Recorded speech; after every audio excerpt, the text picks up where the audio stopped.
a gentleman's gentleman, and he could get you to the playoffs. And then draft J.J. McCarthy, who lights it up in preseason but gets hurt. So they brought over Sam Darnold from the Niners, and you'll find Kyle Shanahan loves Darnold, Kevin O'Connell loves Darnold, McVay. A lot of the smart coaches really liked him, even though he struggled. Carolina, bad coaching. Jets, bad coaching. So I get why they drafted J.J. McCarthy, but he needed a second surgery on his meniscus, on his knee, swelling, a second one. Darnold's already bigger than him and has a better arm than him and is just as athletic or more than him. And I said this coming out of the draft, Darnold's comp, there's a little bit of an Andrew Luck, is that he can be a tad reckless, but aggressive, coachable, tough, physical, playmaker, big arm. And Sam Darnold right now, 5 touchdowns, no picks. He's entered the MVP conversation. Here's the thing. What are you going to do with him? He's a free agent. Are you going to let him walk? And you have J.J. McCarthy and Daniel Jones. Take out Josh Allen. Arguably the best football player in the entire sport yesterday was Sam Darnold. You're going to let him walk out of the building? I think you have to consider franchise tagging him. It's like $41 million for a year. That's more than they want to pay. But on the market, isn't Sam Darnold going to get close to that anyway? I mean, I think they were hoping J.J. McCarthy, after Sam Darnold started the year, could maybe take over at Thanksgiving or next year. But what do you do with this? Are you going to let a potential top 5 MVP guy walk out of the building? I wouldn't. The receivers love him. They didn't love Kirk Cousins. I mean, in the 2 teams that beat Minnesota, Detroit and the Rams, he was great. 77% completion percentage and 117 passer rating. He's had a couple of stinkers this year, but they won both of them. I mean, his third down efficiency yesterday, 8 for 12, 8 yards a play, 23 first downs. What do you be very careful about letting great employees walk out the door, especially off a great year. I mean, Darnold, he's getting better. I mean, the Jacksonville game, they were bad in the red zone, but they won. Yeah, he lost to the Rams and the Lions, but he was outstanding, completing almost 80% of his throws. Okay, that drives me crazy because he literally blamed Sam Darnold for why they lost against the Rams, saying Matthew Stafford was special. Sam Darnold is not. That's why you got to move on from Sam Darnold. And now he's using that game as a reference as to why they should commit to Sam long term. Yeah, I watched this game, and it's funny. I wrote, my notes are so all over the place for this game because this game was wild to me, truly. And I agree with what Colin though said where I was like, I literally wrote poor man's Josh Allen. I said Sam legit looking like Josh Allen, and I watched this game after I actually watched the Bills game because sometimes I can't watch the games all chronological, so I watched this game after it was already recorded and whatnot.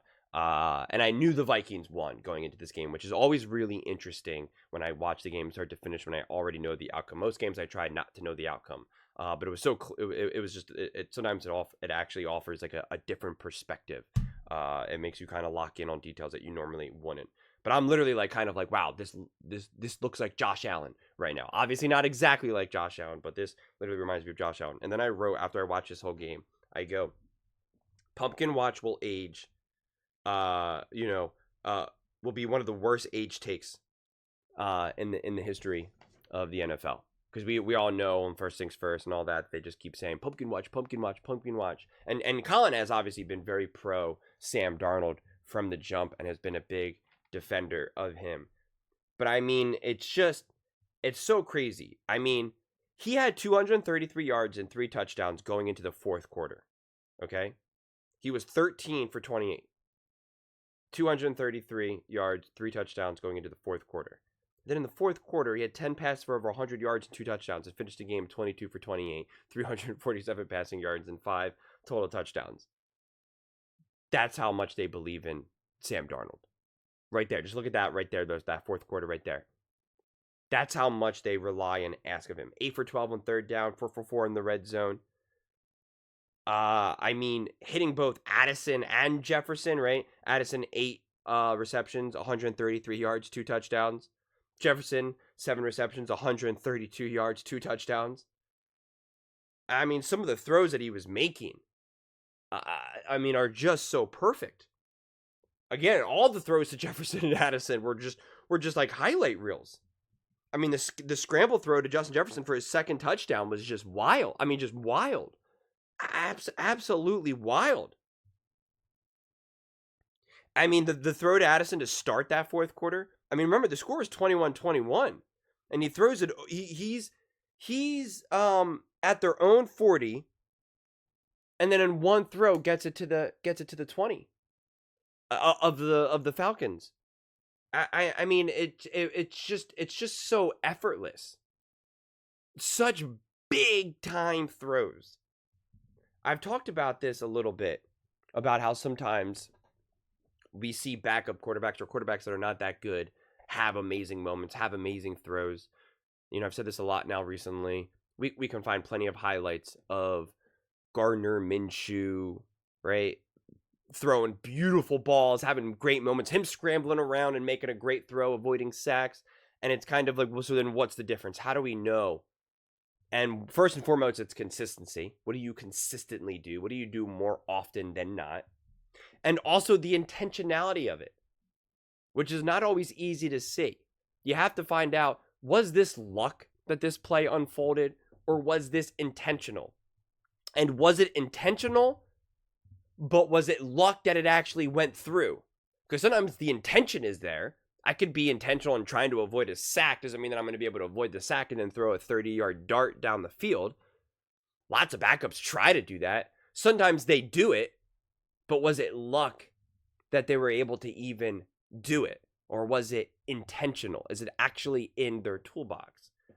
And that's what you see with Sam Darnold. You see the intentionality, and we know how Kevin O'Connell calls these games, that they believe and trust Sam Darnold. That's your answer right there.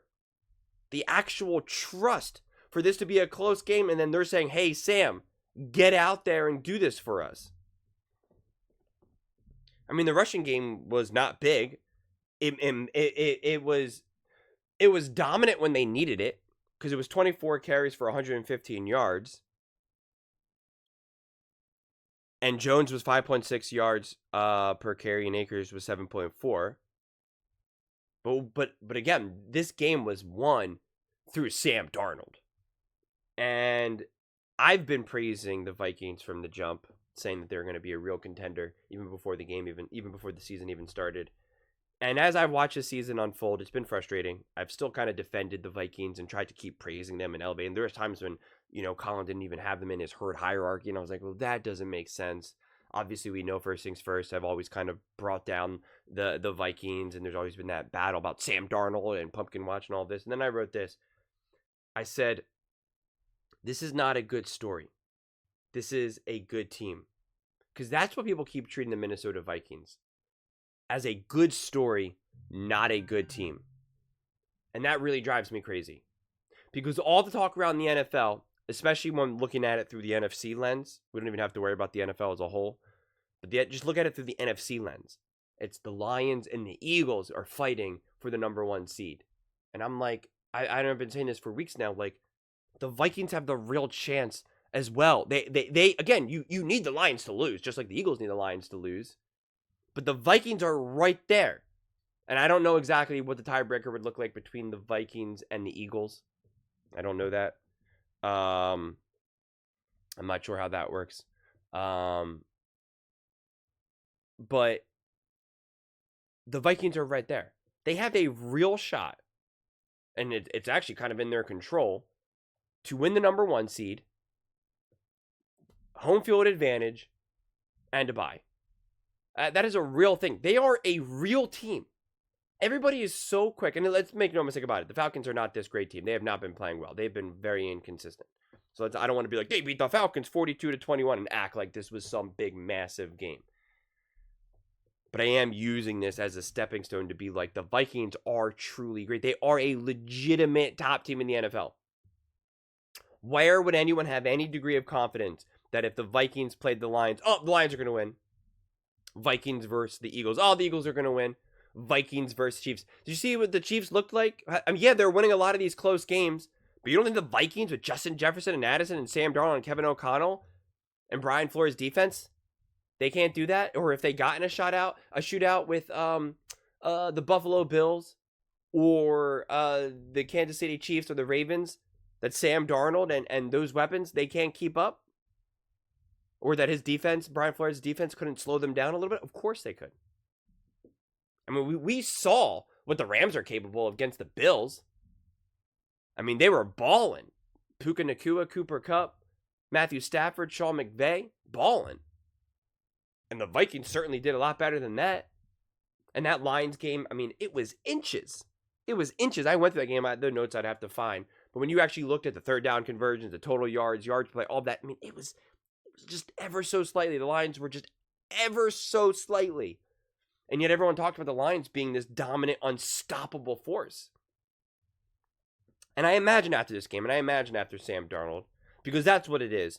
We are in such a quarterback-led mentality that if the Vikings were winning these games, if the Vikings won this game 42-21, but Sam Darnold was 22 for 35, 250 yards, I would feel this would, and 2 touchdowns, 3 touchdowns, and a passer rating of 120, it would get probably less attention. I imagine the Vikings now will get a little bit more attention because when we see a quarterback do this, we're like, this team's for real. When the quarterback's not there, we're like, I don't know. It's why people kind of have some doubts around the Lions, the Eagles, because they're like, well, Jalen Hurts, Jared Goff, are they top 5 quarterbacks? They look at the Bills, the Ravens, and the Chiefs, and they're like, well, Lamar Jackson, Josh Allen, Patrick Mahomes. I think that's probably ultimately what it gets boiled down to more than anything, is the lack of belief of the quarterback. So that brings down the perception of the team, even though said quarterback is balling and said team trusts quarterback. I think we're going to probably see a little bit better better talking points around the Minnesota Vikings right now. I still think there'll be a lot of doubt around them. And to a degree, I understand it. I do. It's not hard. You know, it is easier to pick Mahomes, Josh Allen, the Ravens. And that Lions team is stacked as well. And the Eagles did go to a Super Bowl just a couple years ago, and they're stacked as well, so I get it. But, like, what about the Vikings, man? Aren't they stacked? I mean, like, they got a lot of weapons, too. I mean, like, they're obviously this top team as well. You don't accidentally have this record. This isn't a fragile record that they have. If anything, the fragility of it is that they could have even more wins. They could have more wins. So we can point out all their tough wins where they're like, Sam didn't play that good, or the Vikings didn't play that good, but it's like, okay, we'll do that for the Bills. Do that for the Eagles. Do that for the Chiefs. Do that for the Ravens. Do that for every team then. Don't just do it for the Vikings, because Sam Darnold, I guess Sam Darnold's not in commercials, so like I don't care as much about him. Sam Darnold's going to be in a commercial next year, that's for sure. But those are just my thoughts. I'd absolutely love to hear yours.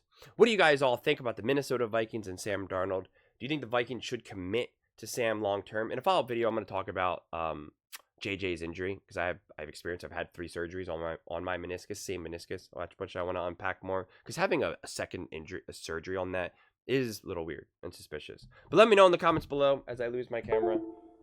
I read every single comment, so whether you agree with me or disagree with me, either way, let's get in some discussions, let's get in some fights, but ultimately, let's just have some fun. And please do consider subscribing. We're building an amazing community here, and I'd absolutely love to see you part of it. Thank you so much. See you next time.